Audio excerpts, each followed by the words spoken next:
Genesis chapter 42. Now Jacob saw that there was grain in Egypt, and Jacob said to his sons, "Why are you staring at one another?" He said, "Behold, I have heard that there is grain in Egypt. Go down there and buy some for us from that place, so that we may live and not die." Then 10 brothers of Joseph went down to buy grain from Egypt. But Jacob did not send Joseph's brother Benjamin with his brothers, for he said, "I am afraid that harm may befall him." So the sons of Israel came to buy grain among those who were coming, for the famine was in the land of Canaan also. Now Joseph was ruler over the land. He was the one who sold to all the people of the land. And Joseph's brothers came and bowed down to him with their faces to the ground. When Joseph saw his brothers, he recognized them, but he disguised himself to them and spoke to them harshly. And he said to them, "Where have you come from?" And they said, "From the land of Canaan to buy food." But Joseph had recognized his brothers, although they did not recognize him. Joseph remembered the dreams which he had about them. Remember the dreams we just read about, Julie? And said to them, "You are spies." They were about my book? Yeah, in your Bible book, yeah. I didn't know that. Yeah, that's what I'm reading about too. You are spies. Your timer is almost done. Is that You a have timer? you have come to look at the undefended parts of our land. Then they said to him, "No, my lord, but your servants have come to buy food.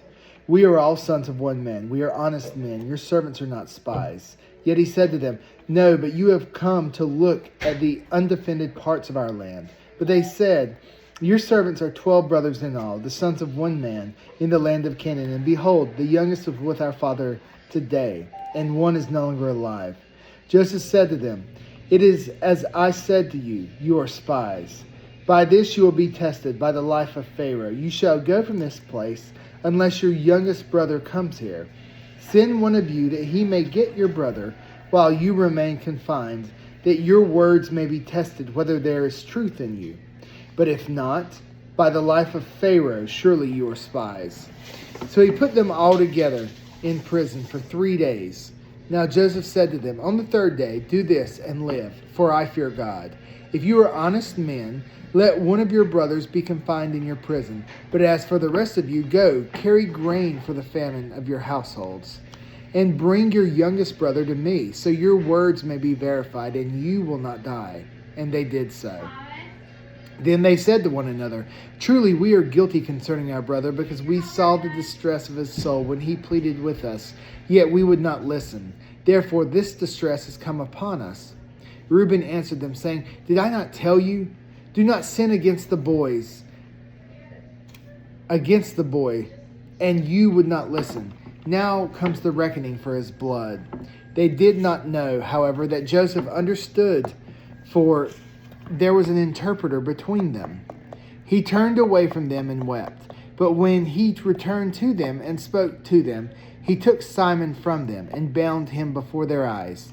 Then Joseph gave orders to fill their bags with grain, and to restore every man's money to his sack, and to give them provisions for the journey. And thus it was done for them. So they loaded their donkeys with their grain, departed from there. As one of them opened their sack to give his donkey fodder at the lodging place, he saw his money, and behold, it was in the mouth of his sack. Then he said to his brothers, "My money has been returned, and behold, it is even in my sack." And their hearts sank. And they turned, trembling to one another, saying, "What is this that God has done to us?" When they came to their father Jacob in the land of Canaan, they told him all that had happened to them, saying, the Lord of the land, spoke harshly with us, and took us for spies of the country. But we said to him, "We are honest men, we are not spies. We are 12 brothers, sons of our father. One is no longer alive, and the youngest is with our father today in the land of Canaan." The Lord of the land, said to us, "By this I will know that you are honest men. Leave one of your brothers with me, and take grain for the famine of your households, and go. But bring your youngest brother to me, that I may know that you are not spies, but honest men. I will give your brother to you, and you may trade in the land." Now it came about, as they were emptying their sacks, that behold, every man's bundle of money was in his sack. And when they and their father saw their bundles of money, they were dismayed. Their father Jacob said to them, "You have bereaved me of my children. Joseph no more, and Simon is no more, and you would take Benjamin. All these things are against me." Then Reuben spoke to his father, saying, "You may put 2 sons to death if I do not bring him back to you. You may put my 2 sons to death if I do not bring him back to you. Put him in my care, and I will return him to you." But Jacob said, "My son shall not go down with you, for his brother is dead, and he alone is left.